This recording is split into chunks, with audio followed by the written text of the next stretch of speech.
Good morning to all. Kumbakonam Madras IAS academy தினசரி நடப்பு நிகழ்வுகள். ஸோ இந்தந்த டேட்டுக்கு நம்ம பார்க்க போகிறோம் அப்படின்னா நவம்பர் 30, டிசம்பர் 1 மற்றும் டிசம்பர் 2. இதுக்கான பிடிஎஃப் வந்து எங்கே இருக்குன்னா நம்மளோட டெலிகிராம் சேனலில் வந்து இருக்கு. ஸோ வேணுங்கிறவங்க டவுன்லோட் பண்ணிக்கோங்க. அது மட்டும் இல்லாமல் இதோட டெய்லி டெஸ்ட் பார்த்தீங்கன்னா நம்மளோட டெலிகிராம் சேனலில் கூகுள் ஃபார்மில் டெய்லி மார்னிங் வந்து 10 o'clock வந்து அப்லோட் ஆகும். ஸோ டெஸ்ட் எழுதி பார்க்கணும்னு நினைக்கிறவங்க அதில் போய் டெஸ்ட் எழுதி பாருங்க. ஸோ இந்த 3 நாளுக்கான நியூஸாக இப்போ நம்ம பார்க்க போகிறோம்.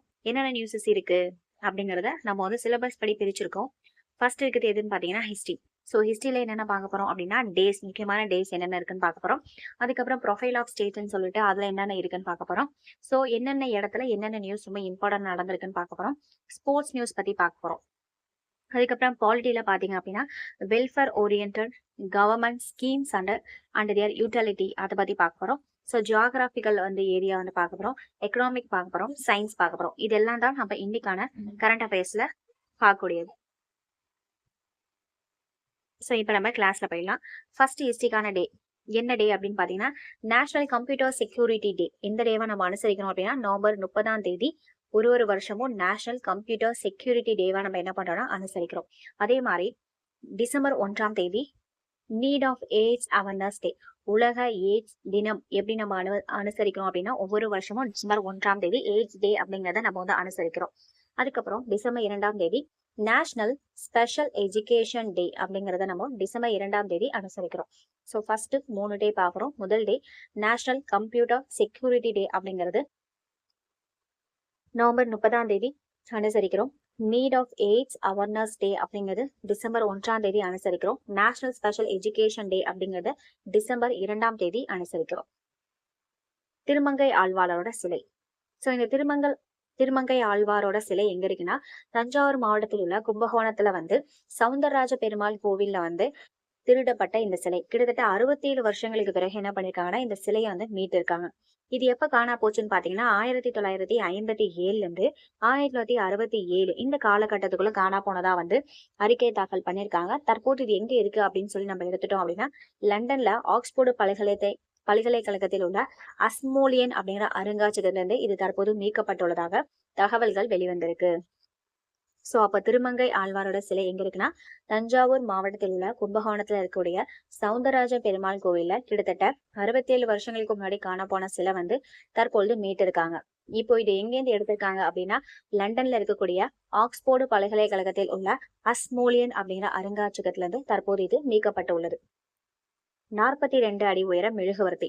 சோ இந்த 42 அடி உயரமுள்ள மெழுகுவர்த்தி எங்க இருக்குன்னு பார்த்தோன்னா ஜெர்மனில கிறிஸ்துமஸ் பண்டிகை கொண்டாட்டம் கலைக்கட்டமாக என்ன பண்ணிருக்காங்கன்னா தொடங்கியிருக்காங்க. அங்குள்ள சிக்லிட்ஸ் அப்படிங்கிற நகரில் உள்ள தேவாலயத்தின் அருகே 42 அடி உயரமுள்ள பிரம்மாண்டமான மெழுகுவர்த்தி அப்படிங்கிறது ஏற்றிருக்காங்க.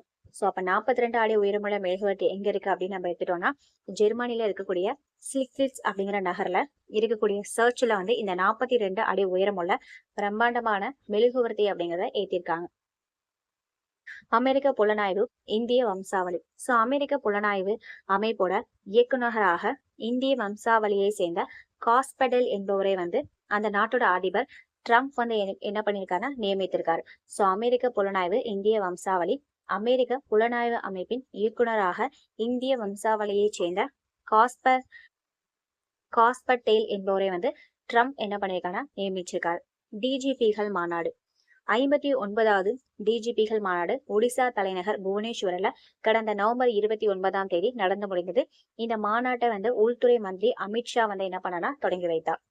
உலக செஸ் சாம்பியன்ஷிப் போட்டி குகேஷ் மற்றும் லிரன் என்ன பண்ணிருக்காங்கன்னா 4ஆம் சுற்றுக்கு வந்து முன்னேறி இருக்காங்க. உலக செஸ் சாம்பியன்ஷிப் போட்டி எங்க நடந்துட்டு வருது அப்படின்னு நம்ம எடுத்துட்டோம்னா சிங்கப்பூர்ல நடந்துட்டு வருது. 13 வயதில் வந்து ஐபிஎல் நட்சத்திரம். ஐபிஎல் ஏலத்திலேயே 13 வயதுல வைபவ் சூரியவன்ஷே என்ன பண்ணிருக்காங்கன்னா ராஜஸ்தான் அணி 1.10 கோடிக்கு இவர் என்ன பண்ணிருக்காங்கன்னா ஏலத்துக்கு எடுத்திருக்காங்க. இவர் எந்த மாநிலத்தை சேர்ந்தவர்னா பீகார் மாநிலத்தை சேர்ந்தவர். 19 வயதுக்கு உட்பட்டோருக்கான போட்டியில 12 வயதிலேயே கலந்து கொண்டு இவர் வந்து சாதனை படைத்திருக்காரு. அதனால 13 வயசுல இப்ப ஒரு ஐபிஎல்ல 1.10 கோடி ரூபாய்க்கு ராஜஸ்தான் அணி அவரை வந்து ஏலத்துல எடுத்திருக்காங்க. சர்வதேச பேட்மிண்டன் போட்டி எங்க நடக்குதுன்னு பாத்தீங்கன்னா லக்னோல நடக்குது. சோ லக்னோவில் நடக்கிற சர்வதேச பேட்மிண்டன் போட்டியில் இந்தியாவின் ஒற்றையர் இறுதி ஆட்டத்தில் சாம்பியன் பட்டத்தை யார் வென்றிருக்காங்க அப்படின்னா சிந்து வந்து வென்றிருக்காங்க. ஸோ பெண்கள் இரட்டையர் பிரிவில் வந்து திரிஷா அண்டு காயத்ரி இந்த 2 இணை ஜோடிகளும் என்ன பண்ணியிருக்காங்கன்னா சாம்பியன்ஷிப் வாங்கியிருக்காங்க. ஸோ பெண்கள் ஒற்றையர் பிரிவில் பார்த்தோம்னா சாம்பியன்ஷிப் சிந்து வாங்கியிருக்காங்க. அதே பெண்கள் இரட்டையர் பிரிவில் திரிஷா அண்டு காயத்ரி இவங்க 2 ஜோடியும் சாம்பியன்ஷிப் வாங்கியிருக்காங்க. ஆண்கள் ஒற்றையர் பிரிவில் இந்தியாவை சேர்ந்த லக்ஷயா சென் என்பவர் வந்து என்ன பண்ணியிருக்காருன்னா சாம்பியன்ஷிப் வாங்கியிருக்காரு. ஐசிசியோட புதிய தலைவர் ஐசிசியோட புதிய தலைவரா யாரு நியமிச்சிருக்காங்க அப்படின்னு பார்த்தோம்னா ஜெய்ஷா அப்படிங்கிறவர் வந்து ஐசிசியோட புதிய தலைவராக பதவி ஏற்றிருக்காரு.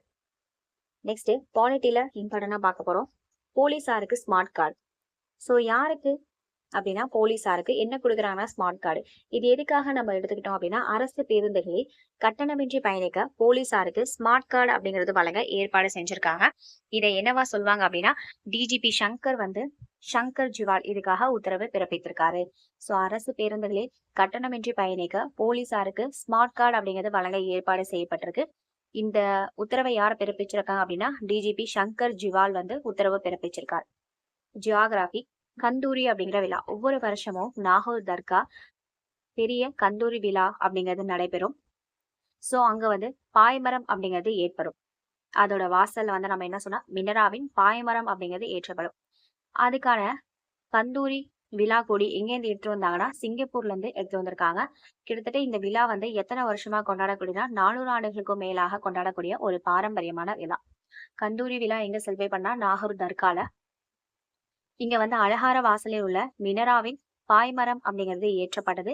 சிங்கப்பூரிலிருந்து விமானத்திலிருந்து பறந்து வந்த கந்தூரி விழா அப்படிங்கிற கொடி வந்து வந்திருக்கு. இது எத்தனை வருஷத்துக்கு மேலான பாரம்பரியமான விழானா 400 வருடங்களுக்கு மேலான பாரம்பரியமான விழா. Next economy. இந்திய பொருளாதாரத்தின் வளர்ச்சி பார்த்தோம்னா கிட்டத்தட்ட 5.4% என்ன இருக்குன்னா வீழ்ச்சி அடைஞ்சிருக்கு. கடந்த இதே 2வது காலாண்டில் 8.1% வளர்ச்சி வந்து காணப்பட்டது. உற்பத்தி துறையின் மோசமான செயல்பாட்டால் இந்த வீழ்ச்சி அப்படிங்கிறது ஏற்பட்டிருக்கு. ரிசர்வ் வங்கி வந்து 7% வளர்ச்சி மட்டுமே கணிச்சிருந்தாங்க. சீனா வந்து பார்த்தோம் அப்படின்னா 4.6% வளர்ச்சி ஈட்டி இருப்பதால் வேகமாக வளரும் நாடாக இந்தியா தொடர்ந்து வருகிறது. ஸோ அப்ப இந்திய பொருளாதார வளர்ச்சி நம்ம எடுத்துட்டோம்னா வெறும் 5.4% தான் இருக்கு. ஆனா ரிசர்வ் வங்கி 7% என்ன பண்ணிருக்காங்க கணிச்சிருக்காங்க. கடந்த நிதியாண்டை கம்பேர் பண்ணும்போது 8.1% இருந்து தற்போது 5.4% என்ன பண்ணினா குறைஞ்சிருக்கு. இதுக்கு என்ன காரணம்னா உற்பத்தி துறையின் மோசமான செயல்பாடு இதுக்கு காரணம்னு சொல்லியிருக்காங்க. சீனால எவ்வளவு சதவீதம் வளர்ச்சி இருக்குன்னா 4.6% வளர்ச்சி இருக்கு. இருப்பினும் இந்தியா வந்து வேகமாக வளரும் நாடாக தொடர்ந்து வளர்ந்து கொண்டு இருக்கிறது. இந்தியாவில 811 பேருக்கு ஒரு மருத்துவர். சோ மத்திய அரசு இந்தியாவில் 811 பேருக்கு ஒரு மருத்துவர் என்ற நிலையில் உலக சுகாதார நிறுவனம் கூறியுள்ளது. 1000க்கு ஒருவர் என்ற குறியீட்டை விடவும் குறைவு. ஸோ WHO வந்து ஒரு பேஷண்ட்டுக்கு 1000 டாக்டர்ஸ் வந்து இருக்கணும். 1000 பேஷண்ட்டுக்கு ஒரு டாக்டர் வந்து பாத்துக்கணும் அப்படின்ற மாதிரி சொல்லியிருக்காங்க. ஸோ இது டாக்டரோட ரேஷியோ, இது பேஷண்டோட ரேஷியோ. ஸோ 1000 பேஷண்ட்டுக்கு ஒரு டாக்டர் இருக்கணும்னு சொல்லியிருக்காங்க. ஆனா இந்தியால இப்ப எப்படி இருக்காங்க அப்படின்னா ஒரு டாக்டர் வந்து 811 பேஷண்ட்டை தான் பாத்துக்கிறாரு. ஸோ அந்த அளவு நம்ம என்ன பண்ணிருக்கோம் அப்படின்னா இந்தியாவில மருத்துவர்களோட எண்ணிக்கை பாத்தீங்கன்னா அதிகரிச்சு காணப்படுது. ஸோ WHO ரேஷியோ பாத்தீங்கன்னா டாக்டர் பேஷண்ட் ரேஷியோ 1:1000 அப்படிங்கிறது. ஆனா இப்போ இந்தியாவில எப்படி இருக்காங்கன்னா 1:811 அப்படிங்கிற ரேஷியோல இன்க்ரீஸ் ஆயிருக்காங்க. இதுக்கு என்ன காரணம் அப்படின்னா இந்தியாவில மருத்துவர்களோட எண்ணிக்கை வந்து அதிகமா இருக்கு.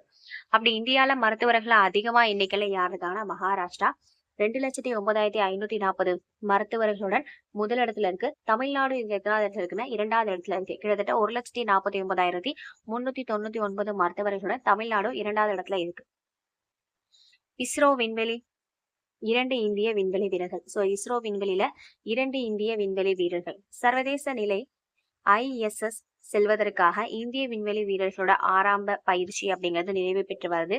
சோ அதை பார்த்தோம் அப்படின்னா வரவிருக்கும் ஆக்சியம் 4 அப்படிங்கிற திட்டத்திற்காக தேர்வு செய்யப்பட்ட 2 இந்திய விண்வெளி வீரர்கள் ஆரம்ப கட்ட பயிற்சி வந்து முடித்திருக்காங்க அப்படின்னு சொல்லி இஸ்ரோட விஞ்ஞானிகள் கூறியிருக்காங்க. அந்த 2 பேரும் யாருன்னா குரூப் கேப்டன் சுபான்ஷி சுக்லா, இன்னொரு குரூப் கேப்டன் பிரசாந்த் பாலகிருஷ்ண நியாயர் அப்படிங்கிறவர் என்பதாகும். சோ இதுல இருந்து என்ன தெரியுதுன்னா இஸ்ரோ விண்வெளியில இருந்து 2 இந்திய வீரர்கள் வந்து விண்வெளிக்காக தேர்வு செய்யப்பட்டிருக்காங்க. அது எதுக்காக அப்படின்னா வரவிருக்கக்கூடிய ஆக்சியம் 4 அப்படிங்கிற திட்டத்திற்காக இவங்க வந்து தேர்ந்தெடுக்காங்க. இவங்களோட ஆரம்ப கட்ட பயிற்சி அப்படிங்கிறது முடிஞ்சிருக்கு. அந்த 2 பேர் யாருன்னா group captain Shubhanshu Shukla, group captain Prashanth Balakrishnan Nair அப்படிங்கிறவர். சோ இதோட டுடே கரண்ட் அஃபேர்ஸ் அப்படிங்கிறது நமக்கு முடியுது. நமக்கு எதெல்லாம் இம்பார்ட்டனோ கொஸ்டின் ஏரியா படி தான் நம்ம வந்து எடுத்திருக்கோம். ஸோ டுடே டே என்ன நம்ம பார்த்தோன்னா national computer security day November 30, need of AIDS awareness day December 1, national special education day December 2.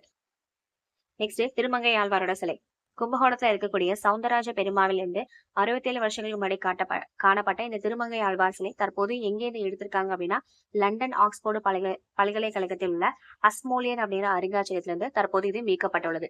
42 அடி உயரம் மெழுகுவர்த்தி எங்க இருக்கு அப்படின்னா ஜெர்மனில இருக்கக்கூடிய சிக்லிட்ஸ் அப்படிங்கிற தேவாலயத்துல இந்த 42 அடி உயரம் மெழுகுவர்த்தி அப்படிங்கிறது ஏற்றப்பட்டிருக்கு. அமெரிக்க புலனாய்வுல இந்திய வம்சாவளியை சேர்ந்த காஸ்படேல் என்பவர் வந்து நியமிக்கப்பட்டிருக்காரு. டிஜிபிகள் மாநாடு தற்போது எங்க நடைபெறுது அப்படின்னா ஒடிசால இருக்கக்கூடிய தலைநகர் புவனேஸ்வர்ல நடைபெற்றது. இதை யார் நடத்தி வச்சனா உள்துறை அமைச்சர் அமித்ஷா வந்து தொடங்கி வைத்தார். இது எத்தனாவது மாநாடுனா 59வது மாநாடு. உலக செக்ஸ் சாம்பியன்ஷிப் போட்டியின் 4வது சுற்றுக்கு யார் முன்னேறிருக்காங்கன்னா குகேஷ் மற்றும் ஹிரேன் வந்து என்ன பண்ணிருக்காங்க முன்னேறிருக்காரு. இந்த சாம்பியன்ஷிப் போட்டி எங்க நடக்குன்னா சிங்கப்பூர்ல நடைபெற்று வருது. 13 வயதுல ஐபிஎல் ஏலம் போன வீரரோட பேரு வைபவ் சூரியவன்ஷு. எத்தனை கோடிக்குன்னா 1.10 கோடிக்கு. இவரை யார் தேர்ந்தெடுக்காங்கன்னா ராஜஸ்தான் அணி வந்து தேர்ந்தெடுத்திருக்காங்க. இவர் எந்த நாட்டை சேர்ந்தவர்னா பீகார் நாட்டை சேர்ந்தவர். சர்வதேச பேட்மிண்டன் போட்டி எங்க நடக்குன்னா லக்னோவில் நடைபெறுகிறது. இதுல பெண்கள் ஒற்றையர் பிரிவுல சிந்து வின் பண்ணிருக்காங்க. பெண்கள் இரட்டையர் பிரிவுல திரிஷா அண்ட் காயத்ரி இணை ஜோடி வந்து சாம்பியன்ஷிப் வாங்கியிருக்காங்க. ஆண்கள் ஒற்றையர் பிரிவுல இந்தியாவை சேர்ந்த லக்ஷயா ஷென் வந்து என்ன பண்ணிருக்காங்கன்னா சாம்பியன் பட்டம் வென்றிருக்காங்க. ஐசிசியோட புதிய தலைவர் யாருன்னா ஜெய்ஷா பதவியேற்றிருக்கார். போலீசாருக்கு ஸ்மார்ட் கார்டு அரசு பேருந்துகளை கட்டணமின்றி பயணிக்க போலீசாருக்கு ஸ்மார்ட் கார்டு அப்படின்னு சொல்லிட்டு டிஜிபி சங்கர் ஜிவால் என்ன பண்ணிருக்காருன்னா உத்தரவிட்டிருக்காரு. கந்தூரி விழா அப்படிங்கிறது ஒவ்வொரு வருஷமும் கிட்டத்தட்ட 400 வருஷங்களுக்கு மேலாக நாகூர்ல செலிப்ரேட் பண்ணக்கூடிய ஒரு விழா. சரி, இந்த கந்தூரி கொடி எங்கேருந்து வந்திருக்குன்னா சிங்கப்பூர்ல இருந்து விமானத்துல பறந்து வந்திருக்கு. இந்தியாவோட பொருளாதார வளர்ச்சி எவ்வளவு சதவீதம் குறைஞ்சிருக்குன்னா 5.4% குறைஞ்சிருக்கு. கடந்த ஆண்டு பாத்தீங்கன்னா 8.1% இருந்தது. இதுக்கு என்ன காரணம்னா உற்பத்தி துறையில மோசமான செயல்பாடு இதுக்கு வந்து காரணம். ரிசர்வ் வங்கியே கிட்டத்தட்ட 7% வளர்ச்சி அப்படின்னு சொல்லி கணிச்சிருந்தாங்க. ஆனா அது வந்து நடக்கல. சீனாவோட எவ்வளோ இருக்குன்னு பாத்தீங்கன்னா 4.6% சீனா வந்து வளர்ச்சி அடைஞ்சிருக்கு. இருப்பினும் இந்தியா இன்னமும் என்னவா தான் இருக்குன்னா வளர்ந்து வரும் நாடாகவே இருக்கு. இந்தியாவில பார்த்தோம்னா டாக்டர் பேஷண்ட் ரேஷன் இப்ப என்னவா ஆயிடுச்சுன்னா 1:811 அப்படிங்கிறது வந்துருச்சு. WHO வந்து டாக்டர் பேஷண்ட் ரேஷியோ 1:1000 அப்படின்னு சொல்லியிருந்தாங்க. அப்ப இந்தியாவில் அதிக அளவு மருத்துவர்கள் காணப்படுறாங்க. அப்படி பார்க்கும்போது மகாராஷ்டிரா 2,09,540 முதல் இடத்துலையும் தமிழ்நாடு 1,49,399 2வது இடத்துலயும் வந்திருக்கு. இஸ்ரோக்காக 2 விண்வெளி வீரர்கள் தேர்வு செய்யப்பட்டிருக்காங்க. அவங்களுக்கான ஆரம்ப கட்ட பயிற்சி அப்படிங்கிறது நடைபெற்று முடிஞ்சிருக்கு. எதுக்காகனா ஆக்சியம் 4 அப்படிங்கிற திட்டத்திற்காக அவங்களை தேர்வு செஞ்சிருக்காங்க. அந்த 2 பேரு group captain Shubhanshu Shukla, group captain Prashanth Balakrishnan Nair. So இதோட 3 டேஸ்க்கான கரண்ட் அஃபேர்ஸ் நம்ம கம்ப்ளீட் ஆகுது. இதுக்கான டெஸ்ட் பார்த்தோம் அப்படின்னா நம்மளோட கூகுள் ஃபார்ம்ல டெலிகிராம் சேனல்ல டெய்லி காலையில 10:30க்கு உங்களுக்கு வந்துடும். அது மட்டும் இல்லாம இதோட பிடிஎஃப்னா நம்மளோட டெலிகிராம் சேனல் இருக்கு. ஸோ வேணுங்கிறவங்க டவுன்லோட் பண்ணிக்கோங்க. தேங்க்யூ.